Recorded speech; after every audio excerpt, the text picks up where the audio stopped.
All right, class. First off, as always, good day. I'm glad you're here. So today's lesson is actually a lesson I just hate to admit it, but it's true. I totally forgot about this. I was meaning to teach you guys this like a week ago, 2 weeks ago, but when I was looking at the whole scheme of things, I got kind of excited about the new material that I forgot about this one. So we're gonna jump back just a little bit. And the thing is, why I wanted to teach this one early on was because it is a tiny lesson. It is short, but at the same time, I want to give you guys this so you guys have time to finish off other work that you have. So like your vocab and things like that. So that's why I'm doing this. Also, at the time, I was gonna give you already would have already given you guys your research, but again, because of my leg and how important um, this research thing is, how I need to be there, I decided not to give it to you. So that's why this lesson was kind of short, so it could fit that crux. So nobody should be. When I go back on Thursday, there should be nobody who's like, "Well, I didn't finish my vocab." You have plenty of time with this lesson to get it done. Okay. So let's go ahead and get started. All right, so here's your warm-up picture, and as you can see, this is a new warm-up picture that I picked out because I just wanted to hear what I wanted to read what you guys thought on this. So it says a father reading a story to his son, and the son's looking on his phone, and the dad says, "Stop fact checking my story." So that brings me to an interesting thing because I see a lot of you guys on your phone. I've had some conversation with students asking me questions about what you've heard on TikTok, what you've seen on Wikipedia, what you've read on Wikipedia, what you've heard from other people and things like that who got their information from online. Do you think like fact checking, people just looking up and reading whatever the first things online, first thing to Google up, do you think that's accurate?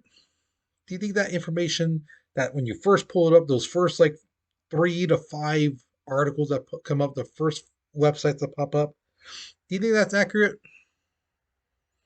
What do you think? Do you think it's like 50-50, 90% true, no, 90% yeah, it's true, 10% it's lies? What do you think? What would you personally give it? What are your thoughts? Okay.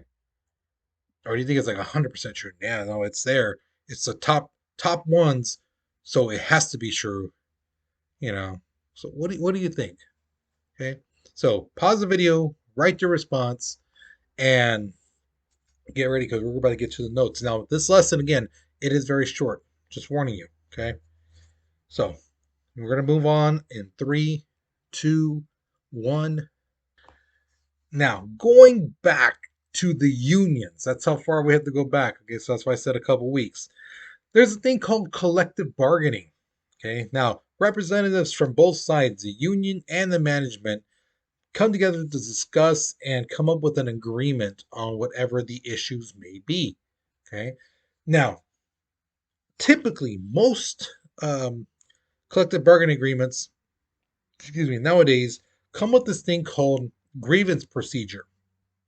Okay, now what does that mean? Basically, it's like this. It's like if you and somebody else have an agreement about um, how you guys are going to work out the kinks of your projects, let's say. And then all of a sudden, something unexpected comes, something neither one of you guys expected or could foresee. This grievance procedure basically helps you resolve that problem without hindering the agreement. Your agreement still goes, but now you have to figure out how to solve this other problem. So this is not being interpreted. This is not being hindered in any way. Now you're just both looking at this other problem. Okay. So that's the thing. It's a way to resolve issues that may later come up and it allows both groups to work out the problem without hurting the whole agreement. So the agreement stays still. The agreement's still together, but now you guys are both looking at this other issue, this other problem that neither one of you guys foresaw. Now, why did they do this? Because most employers, employees, and their representatives, guys, they can't tell the future. you know. And this is an issue a lot of people have when it comes to problems and discussions and things like that. Well, why do you know that? Why do you think? Well, did you think of it? I didn't think of that. You know, so that's the thing. It's just a way to make sure that the agreement is solid and done. And now let's look at this other problem that just popped up. And how can we resolve it without disrupting this first agreement? Okay.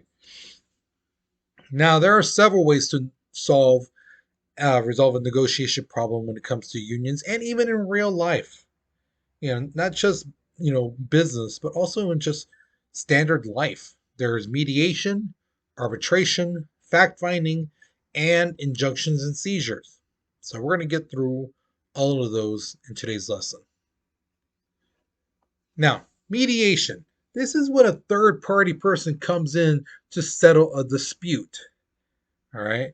Their main focus is to find a solution that both sides can agree on. Okay. But here's the thing, the person who's the mediator, they have to be unbiased. And if you don't know what that word means, it means that they don't take sides. There's no personal feelings in it. It's just they're there to listen and say, okay, so you want this. Okay, let's come to an agreement. Let's see if we can find where it doesn't tilter one side or the other, and we try to get it as even as possible. Okay, this can be very difficult because again, sometimes some people, no, it's my way or the highway, and that's the type of people mediators really, really don't like, because it's like, hey, we're trying to negotiate, we're trying to find a common ground, and here you are saying, no, no, my way, always. Those type of people you can't negotiate with, you can't get anything done with, because those are the people that make life harder.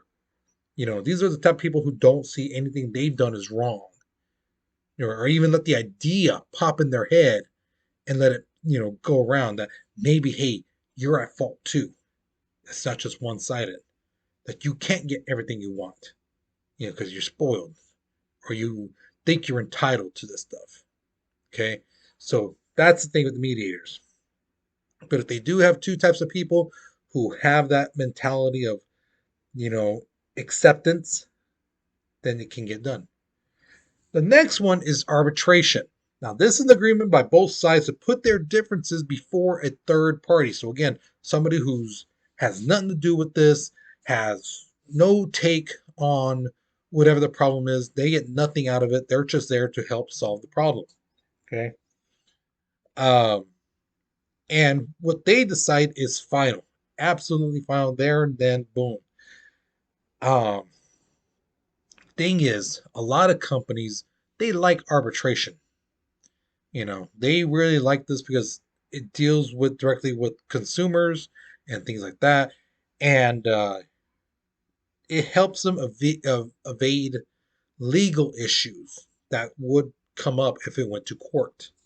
Okay, so like if someone gets hurt at a store, they might get an arbitrator coming in going, okay, well, you did this happened to you, let's settle this out of court. Because if a lot of companies, they don't like to go to court, believe it or not. They'd rather pay you off, shut you up, and that's it. You don't talk about this issue anymore. Um, and that is one of the agreements they have is, hey, we paid you, you don't say nothing. You can't use this in a court case anymore. You can't try to get any more money from us. This is it. You know, because again, if you go to court, it becomes public record and then everyone can know about that. But then again, too, those companies bring out their head honcho lawyers and things like that. So your cousin, who might be a lawyer, my cousin Vinny type of thing, might not win against these corporate lawyers. So that's why a lot of times they tell you, hey, yeah, you should take the deal. You know. Now this next one is one of my favorites because again, I love researching. I'm one of those history people who likes to research things online and read books and things like that. So this one's one of my favorites. I'm really biased towards it. It's fact finding. This is an agreement between unions and management to have a third party person collect facts about a dispute or a problem and present non binding recommendations. So they basically say, we would recommend you guys do this. And those recommendations can be accepted or not. Okay. It's not like it's a law of the land and, hey, no, we recommend that's the way it goes. No, no, no. They basically say, yeah, based off our collective information that we create, we gathered from the files that you guys, we got from you guys, things like that. This will what we recommend. Now, this one is very helpful when one side tends to mislead the public with erroneous facts, you know, or if one side just doesn't believe the other side's facts, then these guys who, again, they have nothing to do with these people. They could care less who wins. They're just there to do their job. And these guys basically say, yeah, that facts you had, no, they're wrong. Or those facts you found, yeah, you, the numbers were not exactly what you say they were. They're actually smaller or bigger, just, things like that. That's what they do. Here's the thing with fact finding: neither side has to accept the recommendations of the fact finders. They say, yeah, you know what, the unions, um, your numbers were actually down here. They should be more up here. We recommend that the company have to stop saying all this stuff, because what they're saying is false, and the union should be able to use these numbers to in the uh, in the agreement negotiations because these are right. Again, the company doesn't have to accept those findings if they don't want to, and the recommendations either. Okay. Now the next one, these are as they're going to get harsher a little bit more as we go through. So an injunction is a court order not to act. So if you get an injunction for whatever reason, you have to stop doing whatever you're doing, or you can get into real bad legal trouble. Okay.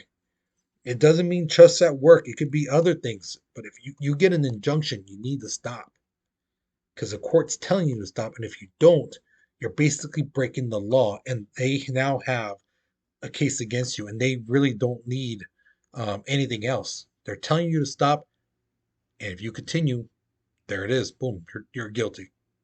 Okay. So what happens if a union gets an injunction? Basically, then they cannot strike. They cannot picket. They cannot do any of that stuff. They have to stop what they're doing.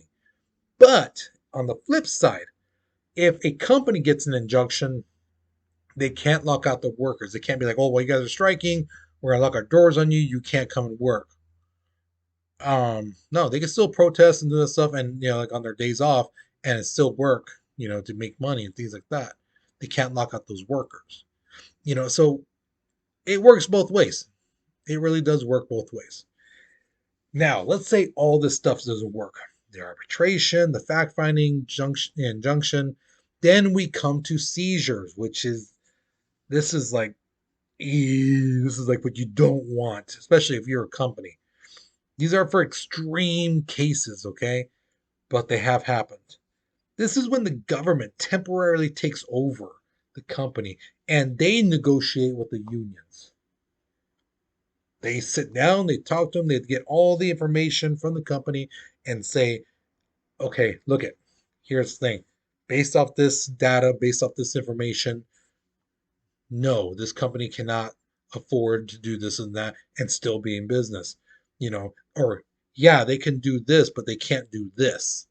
Yeah, they can make the working conditions better, put in the AC unit, things like that, but they can't give you a $8 raise, for every employee. No, that's not going to happen. So they basically take over for the company and they negotiate with the unions. All right. It's rare that this happens, but there have been times in history where this has been done. Okay. Now, of the four methods that we talked about, mediation, arbitration, fact finding, and injunction and seizures. Which one do you feel is the most effective? Which one do you think, like, yeah, this one, I can see a lot more things getting done, more deals being made, um, more uh, agreements between the unions and the companies because of this one thing, right? Which one do you think it is and why? Why do you feel that way? Okay. So, with that being said, you guys, you take care, you be safe, and I'll see you guys later, okay?